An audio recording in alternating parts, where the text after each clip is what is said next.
नाजरीन, Catholic TV के programme हम किसी से कम नहीं में आज आपके साथ हाज़िर हैं और आज हमारे साथ एक ऐसी हस्ती मौजूद हैं जिन्हें खुदा ने बहुत सरफराजी दी है और पाकिस्तान के अंदर हमारे मसीही बहन भाई बहुत अच्छे अच्छे ओहदों पे, बड़ी अच्छी अच्छी जगह पे अपनी खिदमात जो हैं सर अंजाम दे रहे हैं। तो उनमें बड़ा नाम एक जनाब सरफराज मसीह साहब का है, जो कि Lahore college of nursing the university of Lahore में एज ए प्रिंसिपल जो हैं अपनी खिदमात सर अंजाम दे रहे हैं। सरफराज साहब, हम आपको कैथलिक टीवी के स्टूडियो में वेलकम कहते हैं। Thank you so much sir, और मेरे लिए ऑनर है कि आज मौका मिला कि इस प्लेटफॉर्म पे अपने एक अच्छे काज के लिए अपना रोल प्ले कर सकूं। शुक्रिया सर। अच्छा सर, आज चूँकि पहले भी आप हमारे स्टूडियो में आ चुके हैं और लोगों को अपने अच्छे ख्यालात जो हैं वो बता चुके हैं और पहला प्रोग्राम आपका लोगों ने बहुत पसंद किया, तो आपको कैसा लगता है? कैथलिक टीवी के स्टूडियो में आते हैं तो कैसा फील करते हैं? ये रैली के बायस से मसरत होता है कि डिफरेंट प्लेटफार्म में जब हम काम कर रहे होते हैं तो उनमें से एक कैथलिक टीवी है, जहाँ पे हमारे अपने लोग जो हैं उनको मौका मिलता है उनके साथ बात करने का या अपनी बात को उनके साथ शेयर करने का। तो इसलिए आई फील सो प्रिविलेज, बहुत ऑनर महसूस किया था मैंने जब प्रोग्राम देखा उसको, जब मैंने खुद देखा या दूसरे लोगों ने देखा, मुझे कमेंट किए कि really that was so much appreciable. Really again thank you so much for that opportunity, और आज के लिए भी अगेन आपके शुक्रगुजार हैं कि मौका मिला इस प्लेटफॉर्म में अपनी कौम के साथ बात करने के लिए। अच्छा, मैंने तो आपका बहुत शॉर्ट सा तारफ़ करवाया है, तो हमारे नाजरीन को आप अपने बारे में ज़रूर बताएं। अगर मैं ये शेयर करूं कि मेरा कैरियर नर्सिंग में 26 साल पहले 97 में स्टार्ट होता है। उससे पहले मैं अगर देखूं तो मैं सियालकोट के गांव बडियाना का एक रहायशी हूं। यहाँ से गवर्नमेंट मेडिकल सियालकोट में FSC करने के बाद कराची जाने का मौका मिला, तो वहाँ नर्सिंग का कैरियर जो आगे स्टार्ट हुआ। खुदा ने मुझे जो मौका दिया, मुझे लियाकत नेशनल हॉस्पिटल से मेरा नर्सिंग का स्टार्ट होता है। यहाँ के बेसिक नर्सिंग 3 साल की और प्लस एक 1 year diploma in critical care nursing वहाँ करने का मौका मिला।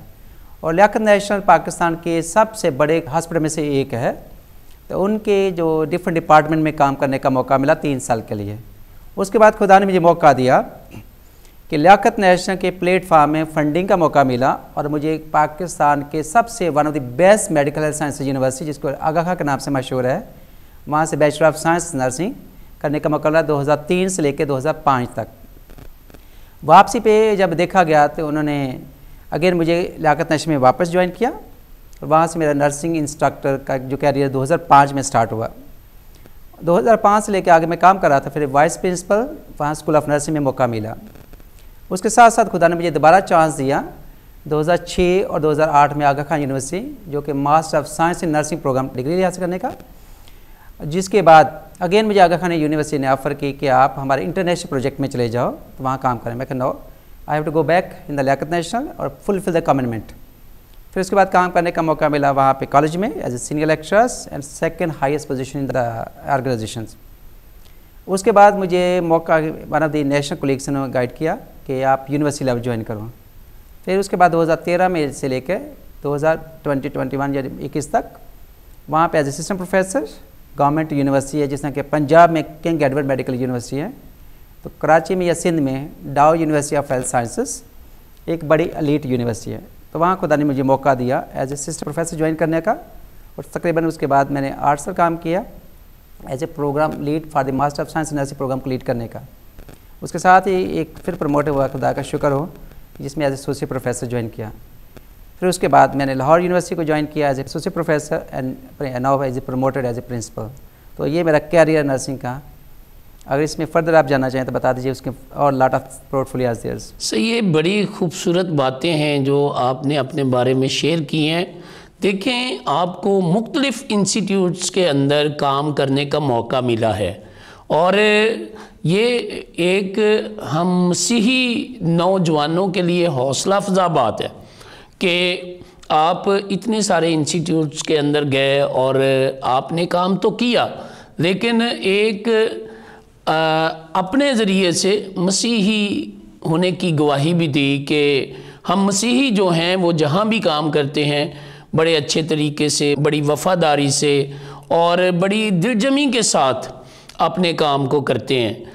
तो जो नौजवान आपको देख रहे हैं कैथलिक टीवी के ज़रिए से, आप उनको क्या अपना एक्सपीरियंस बताना चाहेंगे कि जो मेडिकल का फील्ड है लड़कों के लिए या लड़कियों के लिए, इसमें क्या स्कोप है और क्या इसमें चैलेंजेस हैं, मुश्किलात हैं? अगर मैं से जैसा कि आप क्योंकि एड्रेस कर रहे हैं हमारे यंग को, तमाम लोग देख रहे होंगे, लेकिन यूथ के लिए भी एक कैरियर ऑप्शन की बात करें तो उससे पहले मैं थोड़ा और शेयर करना चाहूँगा अपना portfolio. It can be inspiring for them. उसके अलावा अगर देखा जाए तो मुझे खुदा ने मौका दिया पाकिस्तान नर्सिंग काउंसिल, जो हमारी काउंसिल है मेन इस्लामाबाद में, उसका डिफरेंट कमेटी में काम करने के लिए, और साथ साथ एज इंस्पेक्टर हैं जो कि पूरे पाकिस्तान में डिफरेंट कॉलेजेस के इंस्पेक्ट करते हैं। तो लकली उनमें से एक मैं भी हूँ। इसके साथ साथ हमारे नर्सिंग करिकुला होते हैं जिसमें हायर एजुकेशन कमीशन है, तो करिकुलम को रिवाइज करने के लिए डिफरेंट कमेटी बनाते हैं। तो लकली मुझे भी मौका मिला उसमें कंट्रीब्यूट करने के लिए। इसके अलावा हम अगर देखते हैं तो पाकिस्तान की बड़ी ऑर्गेनाइजेशन ये यूनिवर्सिटी में एक होता है board of study of are nursing department. It mean कि one of the policy making होती है वहाँ पे। उसमें मुझे 4 यूनिवर्सिटी का डिफरेंट लेवल पे एज एक्सटर्नल मेंबर बनने का मौका मिला। हालांकि देखा जाए कि क्रिश्चियन को लोग कम चांस देते हैं, लेकिन मेरा बिलीव ये है अगर काम किया दिलजमी से काम किया जाए तो खुदा खुद ऑप्शन देता है। इस वक्त इंटरनेशनल हमारी ऑर्गेनाइजेशंस हैं जिसमें से बोलते हैं नर्सिंग क्लास है, वो SCTI sigma theta tau international. उनके प्लेटफार्म में 2015 और 17 में पूरी दुनिया में 8 लोग थे। उनमें से एशिया से 2 लोग थे, एक हांगकांग से, दूसरा पाकिस्तान से। तो luckily I was one of them जिनमें से मौका मिला इस लेवल पे कंट्रीब्यूट करने का। ये बहुत बड़ी बात है और पाकिस्तान के लिए ऑनर की बात है। Very true. अगर इसको देखा जाए तो पाकिस्तान में एक हमारी ऑर्गेनाइजेशन जिसका नाम है नर्सेस क्रिश्चियन फेलोशिप पाकिस्तान, अब उसमें हम काम कर रहे हैं और वो उसका लिंक होता है NCFI इंटरनेशनल के साथ जिसका नाम है नर्सेस क्रिश्चियन फेलोशिप इंटरनेशनल। उसके 6 रीजन हैं, उनमें से एक है south Asia middle east. Luckily Pakistan level पे मैं जनरल सेक्रेटरी काम कर रहा हूँ उसका, और उसका मैं 2015 से 20 तक मैं एज ए चेयरपर्सन रह चुका हूँ। और इस वक्त लास्ट तकरीबन 2016 से अभी तक नेक्स्ट ईयर तक मैं इंटरनेशनल बोर्ड मेंबर हूँ उसका। तो पॉइंट क्या है कि अगर हम अपने लिए काम करें तो खुदा हमें अपनी क्रिश्चियन ऑर्गेनाइजेशन में और जो दूसरी हमारी ऑर्गेनाइजेशन हैं उसमें भी काम करने का मौका देता है। तो अगर मैं देखूँ इन डिफरेंट चैलेंजेस को साथ कि ज़िंदगी सर फुल ऑफ चैलेंजेस है। बिल्कुल, वो तो कोई भी फील्ड हो, तो उसमें चैलेंजेस तो होते हैं। लेकिन मैंने पूछा है कि हमारे नौजवानों के लिए स्कोप कैसा है इस फील्ड में? सर अगर देखा जाए कि अगर 2 डेकेड पहले चला जाए या ऑलमोस्ट एक 10 साल पहले भी चला जाए तो पाकिस्तान में जनरली लोगों का स्कोप होता था वो डॉक्टर, इंजीनियर या आर्मी फोर्सेस की बात कर रहे थे। बट अब एक lot of scope is there. अगर हेल्थ साइंसेस की बात करें यहाँ के सर मेडिकल जिसको हम बोलते हैं MBBS डॉक्टर के लिए, डेंटिस्ट के लिए, नर्सेस के लिए, हेल्थ प्रोफेशनल जिसमें से लॉट ऑफ थिंग, फार्मेसी है, फिजियोथेरेपी है, मर्जिंग टेक्नोलॉजी है, ऑप्टोमेट्रीज है, विजन साइंसेज हैं, ऑडियोलॉजी है, हियरिंग साइंसेज हैं, न्यूट्रिशन साइंसेज हैं, फूड टेक्नोलॉजी है। तो lot of options are there sir आज के दौर में, जिसमें हमारे बच्चे जो है ना वो डिफरेंट डिसिप्लिन में ग्रो कर सकते हैं। अब अगर स्कोप की बात करें अगर इनमें से, तो इस लिहाज से हर एक डिपार्टमेंट का एक अपना क्राइटेरिया है, उसके मुताबिक हमें प्रिपेयर करना पड़ेगा। अगर नर्सिंग की बात करें, अगर नर्सिंग में लोग ज्वाइन करना चाहें तो इसका इतना इस वक्त स्कोप है कि इस one of the high demanding field है। दुनिया भर में तो पहले से थी, अब पाकिस्तान में 3 से 4 साल में इस going to be rising field. जो देख रहे यूथ हमारे, दे कैन सिंग कि एक वार्ड साइड से एक नर्स के काम से लेके they can work as a professors या डिपार्टमेंट कॉलेजेस में काम कर सकते हैं, टीचिंग में, ये रिसर्चर बन सकते हैं, ये हॉस्पिटल के अंदर जॉब करते करते ये इन्फेक्शन कंट्रोल नर्सेज हैं, इंफॉर्मेटिक्स हैं, वहाँ के रिसर्चर, डाटा एनालिस्ट्स हैं, ये स्टैटिशियन बन सकते हैं। इसके साथ साथ ये ना सिर्फ इनमें काम कर सकते हैं, ये पॉलिसी मेकिंग में लीडरशिप लेवल पे काम कर सकते हैं with in organisations, national level पे और इंटरनेशनल, बहुत डिफरेंट प्लेटफॉर्म मौजूद हैं। इसके साथ साथ अगर देखा जाए ऑक्यूपेशनल जो डिफरेंट प्रोफेशन है, फ़र्ज़ क्या बैंकिंग के अंदर नर्सेज का रोल आना शुरू हो गया है, इंडस्ट्री में आना शुरू हो गया है, स्कूल हेल्थ नर्स के है। तो इतना बड़ा फील्ड है जिसमें आउटरीच प्रोग्राम जिस कम्युनिटी के लिहाज से काम करने की होती हैं। तो अब जो है स्कोप ऑफ नर्सिंग या ओवरऑल हेल्थ साइंस का इज़ वेरी वास्ट नाउ। बल्कि NGOs के अंदर भी अब जो मेडिकल की फील्ड पे काम करती हैं NGOs, उनमें भी ये नर्सिस और डॉक्टर्स जो हैं वो अपना काम कर रहे हैं? वेरी ट्रू सर, ऐसा ही है। अच्छा, फिर मैं पूछना चाहूँगा कि चूँकि आप प्रिंसिपल हैं द यूनिवर्सिटी ऑफ लाहौर में, लाहौर नर्सिंग स्कूल के, उसका क्या मेरिट होता है? ऑलराइट सर, अगर हम देखे जाएँ तमाम गवर्नमेंट में लोग अप्लाई कर सकते हैं, हमारी यूनिवर्सिटी में भी अप्लाई कर सकते हैं। अगर हमारी यूनिवर्सिटी की बात करें तो हमारे डिफरेंट क्राइटेरिया आ जाएँ। It's not only one of the grading. हम देखते हैं उनका स्टूडेंट का मैट्रिक लेवल की ग्रेडिंग क्या है, उनका मतलब रिजल्ट के बेस पे कुछ हमने वेटेज देते हैं उसको। उसके बाद हम देते हैं इंटरमीडिएट लेवल पे, जिसको FSC प्री मेडिकल है, उसका ओवरऑल जो मार्क्स लिए होते हैं बच्चों ने, उनकी ग्रेडिंग देते हैं। तो ऑलमोस्ट हम इनमें से मिला के कुछ परसेंटेज रखते हैं दोनों के लिए। सही। इसके साथ साथ हम एंट्री टेस्ट लेते हैं। जब एंट्री टेस्ट लेते हैं तो उसका एक हाई वेटेज रखा होता है हमने ओवरऑल 100% में से। इसके साथ साथ कुछ इंटरव्यू का पार्ट रखते हैं। इन 4 कंपोनेंट के मिला के तब जाके ओवरऑल मेरिट बनता है। इससे तमाम बच्चों के लिए एक बहुत ही इंस्पायरिंग होनी चाहिए थॉट कि जिनके नंबर कम हैं वो अप्लाई कर सकते हैं। अगर वो एंट्री टेस्ट में ज़्यादा नंबर उठा लेंगे तो मे बी कि they can come in the merit base. और उन लोगों के लिए भी सोचना होगा जिनके मैट्रिक या इंटर में बहुत अच्छे मार्क्स हैं, but they should prepare for the highest getting the marks in entry test. क्योंकि हमारे पास इस वक्त सर 100 सीट हैं, लेकिन लोग जो हमारे पास अप्लाई करते हैं तकरीबन मोर दैन 1600 इतने applicant. It's very tough competitions, तो इसलिए बहुत कॉन्शियस रहना पड़ेगा। लेकिन इससे पहले बच्चों को जो करना चाहिए रिक्वायरमेंट के लिए वो है कि हमारी जो होती है ऑनलाइन सबमिशन होती है। यूनिवर्सिटी का पोर्टल होता है जिसमें एडमिशन ओपन होते हैं, तो बच्चों को पता होना चाहिए कि वहाँ पे फॉर्म फिल करना होगा, उसका लिंक दिए जनरेट करते हैं, तो उसके मुताबिक डॉक्यूमेंट होते हैं, दे शुड बी रेडी, ताकि उसके अपलोड करते जाएँ। अच्छा, ये ऑनलाइन अप्लाई करना होता है? Yes sir.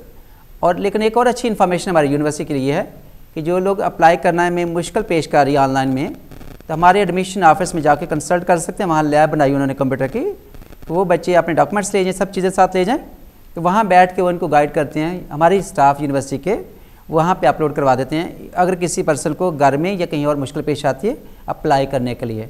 तो एक और ये एक अच्छी इन्फॉर्मेशन हमारे लोगों के लिए, इसको इस्तेमाल कर सकते हैं। सही, ये तो बहुत अच्छी बात है। तो आपकी जो यूनिवर्सिटी है उसके नर्सिंग के दाखिले कब होते हैं, ये लोगों को जानना बहुत ज़रूरी होता है। हमारे जो ओवरऑल देखा जाए तो हमारा जो FSC बेस का ट्रैक है, जिसको हम बोलते हैं bachelor of science in nursing programme, इसके इंडक्शन हम करते हैं एवरी स्प्रिंग में। तो इसके मतलब उसके दाखिले जो स्टार्ट होते हैं एवरी दिसंबर में स्टार्ट होते हैं। दिसंबर और जनवरी में हमारा एडमिशन प्रोसेस कंप्लीट होता है और हम फरवरी से क्लासेस लेते हैं। तो इससे सबको याद रखना चाहिए, दिसंबर में विजिट करते रहें हमारी यूनिवर्सिटी की वेबसाइट को। अच्छा, मुझे ये बताएं कि हमारे जो स्टूडेंट हैं मोस्टली जो नर्सिंग करते हैं या मेडिकल की फील्ड से लिंक करते हैं, उनका जो ज़्यादा मकसद होता है इस फील्ड में जाना, वो कोशिश करते हैं कि ब्रॉड जाके वो अपना काम करें या वहाँ जाके जो है वो सेटल हों।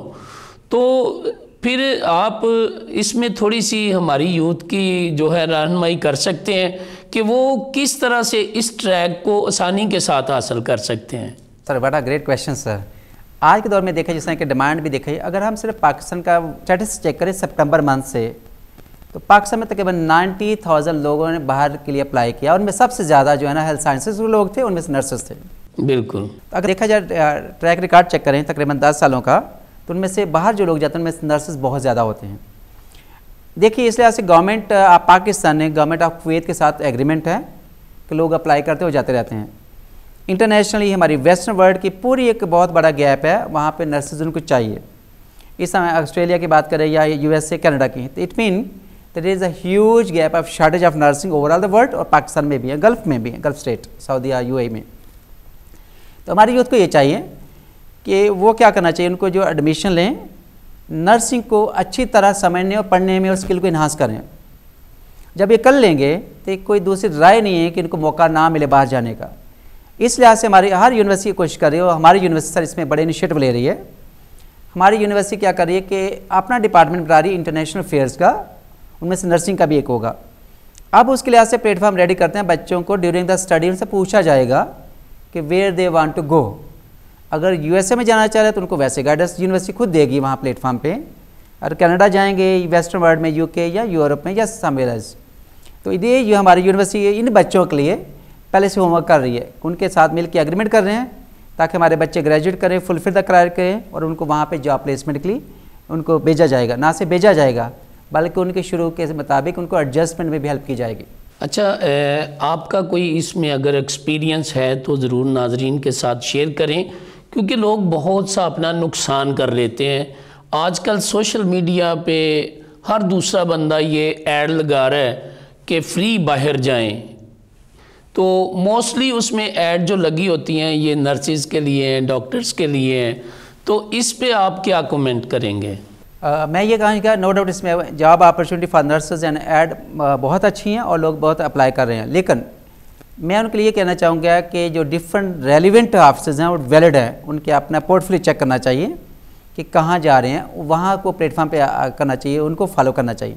फॉर एग्जांपल अगर यूके को देखा जाए कि यहाँ तो वहाँ से जो अगर यूके में लोग जाना चाहें, उसका नाम है ऑर्गेनाइजेशन का जिसके बोलते हैं NHS, national health services system है उनका नाम है यूके का। वहाँ की वेबसाइट पर जाएँ, अगर उनकी क्राइटेरिया फुलफ़िल करते हैं डायरेक्ट अप्लाई करें, no need of an agent.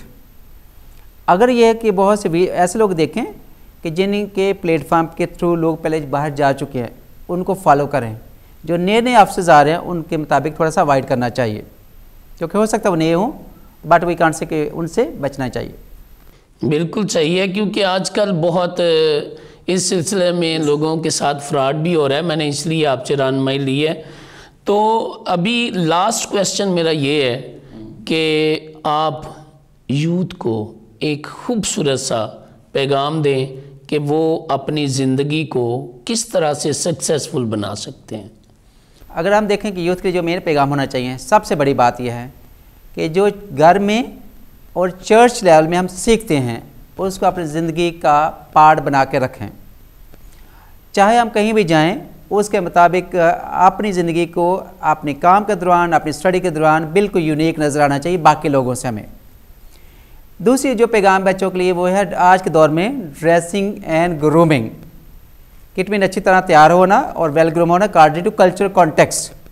अगर पाकिस्तान में है तो वो ड्रेसिंग करनी चाहिए जो हमारे कल्चर के मुताबिक सूटेबल है, लोग एक्सेप्ट करते हैं। अच्छा, बस ऐसा नहीं होना चाहिए कि पाकिस्तानी कल्चर में जो आप करें लेकिन वेस्टर्न ड्रेसिंग नहीं करनी चाहिए, तो हमें आप इस लिहाज से बहुत सेंसिटिव होना चाहिए। तीसरा पैगाम ये है बच्चों को, जो फील्ड भी चूज़ करते हैं उसका पहले रिकॉर्ड चेक कर लें कि इंटरेस्ट शो करें कि उसी में जाना चाहिए जो इनके दिल से आवाज़ आए कि मुझे ये फील्ड में ग्रो करना है। इट मीन कि choose the career as per your own will and take the full guidance before taking decision. जब चूज़ कर लिया तो फिर यह उसमें एक्सेल करो, फिर इधर उधर जाने की ज़रूरत नहीं है। इसके साथ जो आगे आती है फर्दर, जो फील्ड चूज़ करते हैं उसके अंदर जो ना एक स्किल सेट है, दुनिया आज जो सर्वाइव करेगा फ्यूचर में वो डिसिप्लिन करेंगे जिनके अंदर स्किल्स होंगे। तो luckily health sciences field, specially nursing, ये वो फील्ड है जहाँ स्किल के साथ काम करते हैं।